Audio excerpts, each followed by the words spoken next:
একটি গ্রামে চিন্টু তার বাবা মায়ের সাথে থাকতো। সেখানে চিন্টুদের নিজস্ব বাড়ি ছিল। চিন্টু ক্লাস 7-এ পড়ে। তার বাবা চাকরি করে এবং মা বাড়িতে সংসার সামলায়। একদিন সন্ধ্যাবেলায় তার বাবা অফিস থেকে ফিরলে তারা একসাথে বসে চা জলখাবার খাচ্ছিল আর টিভিতে নিউজ দেখছিল। চিন্টু সারাক্ষণ টিভিতে কার্টুন দেখে। সে বাড়িতে থাকলে সারাদিন আর কাউকে টিভি দেখতে দেয় না, কিন্তু সে তার বাবাকে খুব ভয় পায়।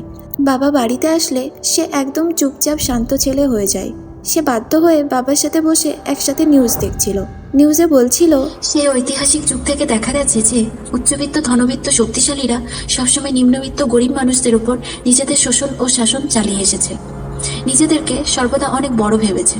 কিন্তু হঠাৎ করে কি সমাজ ব্যবস্থা বদলাতে চলেছে? কি হতে চলেছে আগামী 30 বছরে? শহরের জনসংখ্যা বাড়তে থাকে, ফাঁকা জায়গাতে গড়ে ওঠে বাড়ি। তারপরেও জনবসতি এত বাড়তে থাকে যে বাড়ি ভেঙে তোলা হয়েছে উঁচু উঁচু ফ্ল্যাট। আজকে শহরের চারপাশে তাকালে শুধু উঁচু উঁচু বিল্ডিংই চোখে পড়ে। মডার্ন লাইফ, স্মার্ট লাইফে আমরা এনজয় করতে ব্যস্ত, কিন্তু কিছু পেতে গেলে তো কিছু হারাতেই হয়। যেমন শহরে গাছপালার সংখ্যা খুবই কম, তাই পলিউশনের মাত্রা প্রচুর বেড়েছে। গ্রামের মানুষদের তুলনায় শহরের মানুষদের শরীরে রোগের মাত্রাও বেড়েছে। শহরে কোনো চাষবাস হয় না, গ্রাম থেকে চাষবাস করে তা আনা হয়, ফলে খাদ্যের যোগান তুলনামূলকভাবে অনেক কম। জল সংকট প্রচুর বেড়েছে। প্রাকৃতিক জলে দূষণের মাত্রা এত বেড়েছে আর জলের লেয়ার এতটাই নিচে নেমে গেছে যে জল টাকা দিয়ে কিনে খাওয়া ছাড়া কোনো উপায় নেই। লাইফ আরো অনেক উন্নত হতে চলেছে।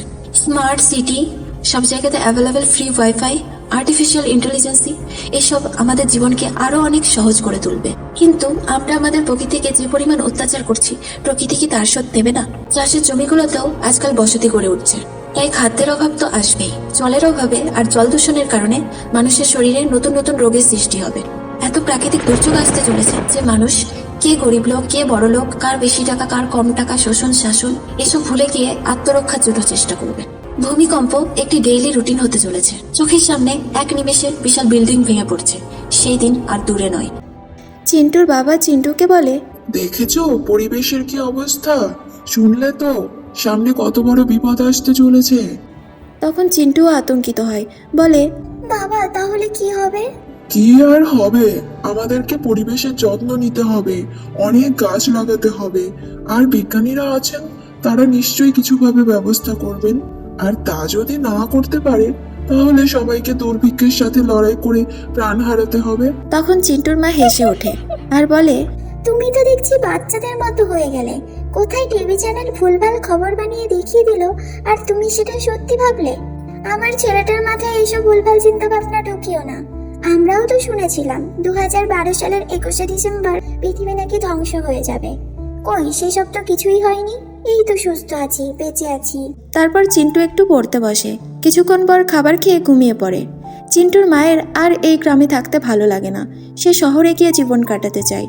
তার জন্য বেশ কিছুদিন ধরেই চিন্টুর বাবাকে শহরে বাড়ি কেনার জন্য জোর করছে। রাতের বেলা নিজেদের ঘরে গিয়ে তারা কথাবার্তা বলছিল। চিন্টুর মা বলে, কি গো, কত দূর হলো? ভালো কোনো বাড়ির খোঁজ পেলে? চিন্টুর বাবা বলল, হ্যাঁ, একটা ফ্ল্যাটের খোঁজ পেয়েছি, কিন্তু বলছিলাম যে দেখছো তো, সত্যি তো পরিবেশের খুব খারাপ অবস্থা। চারিদিকে কত কিছু ঘটে যাচ্ছে, ভূমিকম্প, বন্যা, ধস। বলছি যে ওখানে না গেলে কি হয় না? এখানে তো ভালোই আছি, শান্তিতে আছি, কোনো প্রবলেম নেই। চিন্টুর মা রেগে ওঠে। হ্যাঁ, তুমি কি বললে? এই প্রত্যন্ত গ্রামে থেকে কোনো সুযোগ সুবিধা পাওয়া যায় না? আশেপাশে একটা ভালো স্কুল নেই যেখানে পড়িয়ে ছেলেকে ভালো করে মানুষ করতে পারবে? এখানে থাকলে ছেলে কখনো মানুষ হবে না, ভালো করে পড়াশোনা শিখতে পারবে না। ছেলের ভবিষ্যৎ নিয়ে তোমার কোনো চিন্তাই নেই। শহরে গেলে ছেলেটা একটু খেলাধুলা করতে পারবে, ক্রিকেট ট্রেনিং এ ভর্তি করে দেব। চিন্টুর বাবা হঠাৎ বলে, এখানেই তো অনেক বেশি খেলার মাঠ আছে, কিন্তু তুমি তো ওকে খেলতে যেতেই দাও না। চিন্টুর মা এবার আরও রেগে যায়। তুমি যেমন, তোমার চিন্তা ভাবনাও সেরকম। কোনোদিন মডার্ন হবে না। আমার ছেলে এই গ্রামের ফাঁকা মাঠগুলোতে ওই গরিব ছেলেগুলোর সাথে খেলবে? আমার স্বপ্নগুলো অনেক বড়, তোমার মতন সাধারণ না। আমি অনেক মডার্ন হাইফাই শহরের মানুষদের মতন করে জীবন কাটাতে চাই। এই গ্রাম, মাঠঘাট, চাষবাস আমার একদম পছন্দ নয়। গাইয়া জীবন। চিন্টুর বাবা তার মায়ের উপর আর বিশেষ কিছুই বলতে পারে না। সে বাধ্য হয়ে শহরে একটি ফ্ল্যাট কেনে। চিন্টুর ক্লাস 7-এর পরীক্ষা শেষ হলে তাদেরকে নিয়ে সেখানে চলে যায়। চিন্টুর মা রোজ ছেলেকে স্কুলে নিয়ে যায়। সেখানে অন্য বাচ্চাদের মায়ের সাথে বন্ধুত্ব হয়, নিজেকে অনেক মডার্ন বানানোর চেষ্টা করে। বাচ্চাদের যখন ক্লাস চলতো, মায়েরা অনেকক্ষণ ধরে বসে বাচ্চাদের জন্য অপেক্ষা করত। তখন নিজেদের মধ্যে সংসার নিয়ে অনেক গল্পগুজব হতো। কেউ বলতো, জানো তো দিদি, আমার ছেলের প্রতিদিন চিকেন চাই, তা না হলে ও খাবারই মুখে তুলবে না। আবার কেউ বলতো, যতই মটনের দাম হোক, আমার বাড়িতে বেশিরভাগ মটনই হয়। ওর বাবা চিকেন খেতেই চায় না। ওর বাবা বলে, যতদিন বাঁচবো মনের মতন খাওয়া দাওয়া করে বাঁচবো, মনের মতন জিনিসপত্র ব্যবহার করে বাঁচতে চাই। আবার কেউ বলে, জানো তো, আমার ছেলে রোজ বাড়ি ফেরার সময় স্টলে ঢুকে পিৎজা, মোমো এসব খাবেই। এসব শুনে চিন্টুর মা আরও বাড়াবাড়ি করতে শুরু করে। চিন্টুর মা চিন্টুকে ছোটবেলা থেকেই খুব আদর আর দামি দামি খেলনা দিয়ে ছেলেকে মাথায় তুলে রেখেছিল। চিন্টু সারাক্ষণ বাড়িতে দুষ্টুমি করত, বাবাকে ছাড়া কাউকে ভয় পেত না। আর এখন প্রতিদিন স্কুল থেকে ফেরার পথে সে সারাক্ষণ পিৎজা, মোমো, রোল যা কিছু খেতে চায় তার মা ছেলেকে কিনে দেয়, আর সাথে নিজেও খায়। সে ভাবে, এই তো আমরাও শহুরে হয়ে গেছি, শহরের মতো মডার্ন লাইফ লিড করছি। চিন্টু দিন দিন একদম খারাপ হয়ে যাচ্ছিল। যখন যেটা চাইবে তখনই তাকে সেটা দিতে হতো, না হলে সব কিছু ভাঙচুর করতে শুরু করে দিত। অন্যান্য বাচ্চারাও প্রায় এরকমই ছিল, কেউই বাবা মায়ের কথা সেভাবে শুনতো না। সারাক্ষণ রাগ, জেদ, ফোনে ভিডিও দেখা এভাবেই চলছিল। চিন্টুর মা একদিন অন্য একটি বাচ্চার মায়ের সাথে তাদের বাড়ি যায়, আর গিয়ে অবাক হয়ে যায়। তাদের বাড়ির ভিতর খুব সুন্দর ছিল, একদম লাক্সারি, অনেক দামি দামি জিনিসপত্র। তারপর সেখান থেকে আরেকজনের বাড়িতে যায়। তাদের বাড়িতে দামি গাড়ি, বিশাল বিশাল আসবাবপত্র দেখে তার মাথা ঘুরে যায়। সে বাড়ি ফিরে নিজের ঘর দেখে ভাবে, মানুষের কত সুন্দর সুন্দর জিনিসপত্র, কত সুন্দর ঘর, আর আমার বাড়ি দেখো, মনে হচ্ছে যেন একটা গরিব মানুষের বাড়ি। আমি ওদেরকে এই বাড়িতে কিভাবে নিয়ে আসবো? তাই বলে সে চিন্টুর বাবার উপর আবার জুলুম শুরু করে। তুমি কোনো একটা ইঞ্জিনিয়ার এনে আমাদের বাড়ির ভিতরটা সুন্দর করে সাজিয়ে দাও। শহরের মানুষদের বাড়ি এরকম হয় না। তারপর আরেকটা গাড়ি কেনো, শহরে চলতে গেলে এগুলোর ভীষণ প্রয়োজন। শুধু চিন্টুর মাই যে এরকম ছিল এরকমটা নয়, ধীরে ধীরে সব মানুষেরই জীবনযাত্রা পরিবর্তন হয়ে যেতে থাকে। যে যেই অবস্থায় থাকে সে সেখান থেকে আরও উপরে ওঠার চেষ্টা করতে থাকে। প্রচুর মানুষ সুযোগ সুবিধার আশায় গ্রাম থেকে শহরে চলে আসে। জনবসতির পরিমাণ বাড়তে থাকে। শহরে একটুখানি ফাঁকা জায়গা পেলেই সেখানে বিশাল উঁচু উঁচু ফ্ল্যাট তৈরি করা হয়। গ্রামেও গাছ কেটে ফেলে জঙ্গল সাফ করে চাষের জমি বন্ধ করে বিশাল বিশাল বাড়ি তৈরি হয়। চাষবাসের পরিমাণ অনেক কমে যায়, ফলে খাদ্যের যোগান কমে যায়, জিনিসপত্রের দাম বাড়তে থাকে। কেউ আর এখন ছোটোখাটো কাজ করতে চায় না, সবাই বড় হতে চায়, মডার্ন হতে চায়। সমস্ত জায়গায় সুন্দর মডার্ন রাস্তাঘাট তৈরি হয়। গ্রামের কাদা রাস্তাগুলোও পরিবর্তন হয়ে পিচ ঢালা হয়ে যায়। মার্কেটে প্রচুর নতুন নতুন ব্যবসা আসে, বড় বড় নামি দামি কোম্পানি চালু হয়। বেশিরভাগ মানুষ দামি দামি ব্র্যান্ডেড জিনিসপত্র ব্যবহার করতে পছন্দ করে। বিশাল ইন্টেরিয়র ডিজাইন, আসবাবপত্রের জন্য বড় বড় ফরেস্ট থেকে প্রচুর পরিমাণে গাছ কাটা হয়। আগে বড় বড় অফিস বা কিছু বড় বড় জায়গাতেই এসি ব্যবহার করা হতো, কিন্তু এয়ার কন্ডিশন এখন প্রত্যেকের ঘরে ঘরে, যার কারণে বায়ুতে সিএফসির পরিমাণ বাড়তে থাকে। পৃথিবীর তাপমাত্রা অতিরিক্ত বেড়ে গেছে। সমস্ত জায়গাতে ওয়াইফাই, ইন্টারনেট, আর্টিফিশিয়াল ইন্টেলিজেন্সি দ্বারা স্মার্ট সিটি তৈরি হয়ে গেছে।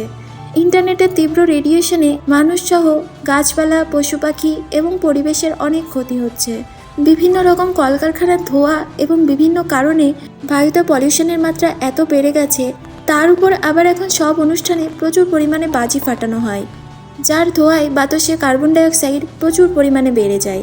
চারিদিকে রাজনৈতিক দলগুলি ছড়িয়ে ছিটিয়ে একে অন্যের সাথে লড়াই করতে থাকে। নিজের দেশে নিজেরাই যেন নিজেদের শত্রু। চারিদিকে একেবারে অনাসৃষ্টি চলতে থাকে।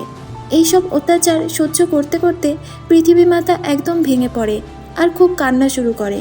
তার চোখের জল থেকে হঠাৎ করে ধ্বংসপরীর আবির্ভাব হয়। সে বলে, পৃথিবী মাতা, তুমি এভাবে কাঁদছো কেন? পৃথিবী বলে, আমি মানুষ, পশু প্রাণী, গাছপালা সৃষ্টি করলাম যাতে তারা মিলেমিশে থাকে, বাস্তুতন্ত্রকে ঠিক রাখে। কিন্তু এসব কি হচ্ছে? আমার উপর বছরের পর বছর ধরে অত্যাচার হয়ে যাচ্ছে। আমি মানুষকে এত বুদ্ধি দিয়ে সৃষ্টি করলাম যে তারা ভালো কিছু করে দেখাবে, নতুন নতুন কিছু আবিষ্কার করবে, কিন্তু তারা আবিষ্কারের নামে এসব কি করছে?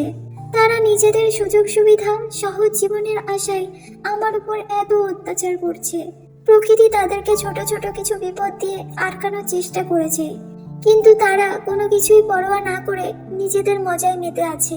ঝড় বৃষ্টি বন্যা যা কিছু হবে, ঘরে বসে শুধু ভিডিও বানাবে, বিলাসবহুল জীবন আর সুস্বাদু খাবার দাবার নিয়ে ব্যস্ত।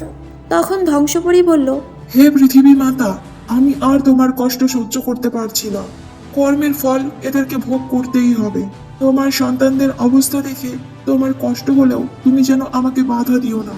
ওদের কর্মের সাজা না দিলে ওরা কোনোদিনই শুধরবে না, আর ওরা না শুধরলে ওদের এই খারাপ কর্মের ফলে তোমাকে অন্য গ্রহ নক্ষত্রদের কাছ থেকে অনেক কষ্ট পেতে হবে। আমি আর তোমার কষ্ট দেখতে পারছি না। তাই বলে ধ্বংসপরী এই সমাজের মধ্যে এসে ঘুরে বেড়াতে থাকে, আর কোথায় কি ঘটছে, কে কি করছে, কি বলছে সব কিছু ভালোভাবে দেখে নিজের কাজ শুরু করে। ঘরে ঘরে জ্বর, সর্দি, কাশি শুরু হয়ে যায়।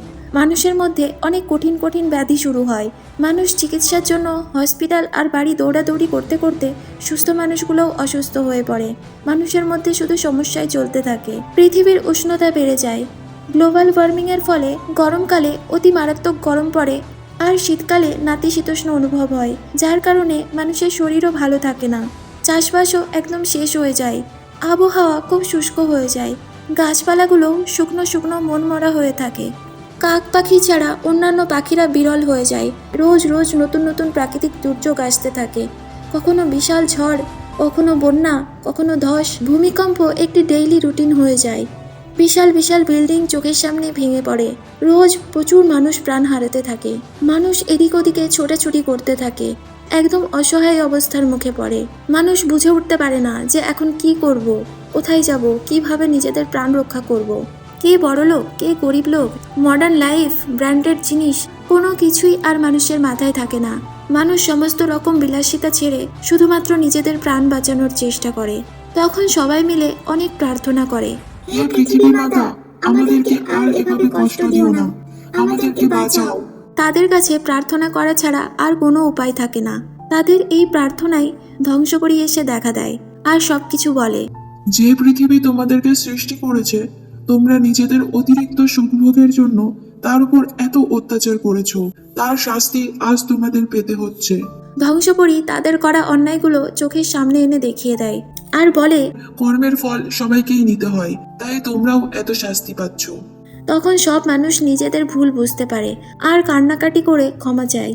তখন ধ্বংসপরী বলে, ঠিক আছে, এবারের মতো আমি তোমাদের এই বিপদ থেকে বাঁচাচ্ছি, কিন্তু তোমাদের প্রমিস করতে হবে যে তোমরা এই পরিবেশের আর কোনো ক্ষতি করবে না।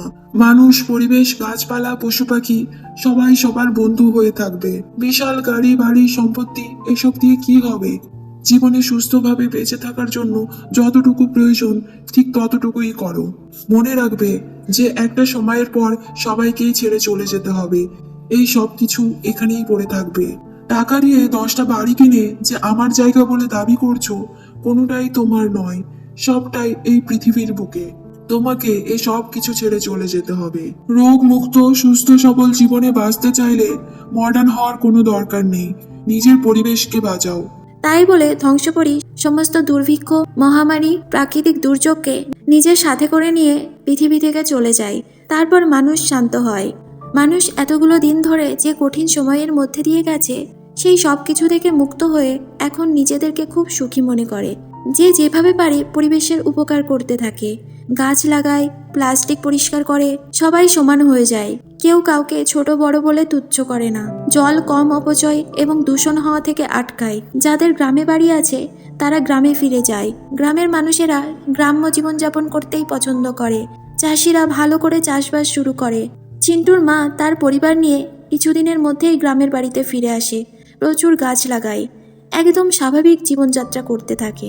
এভাবেই সব মানুষ নিজেকে শুধরে নিয়ে আবার একটা নতুন পৃথিবী তৈরি করে। ভিডিওটি ভালো লাগলে চ্যানেলটিকে সাবস্ক্রাইব করে দিও আর অবশ্যই নিজের পরিবেশকে বাঁচাবে।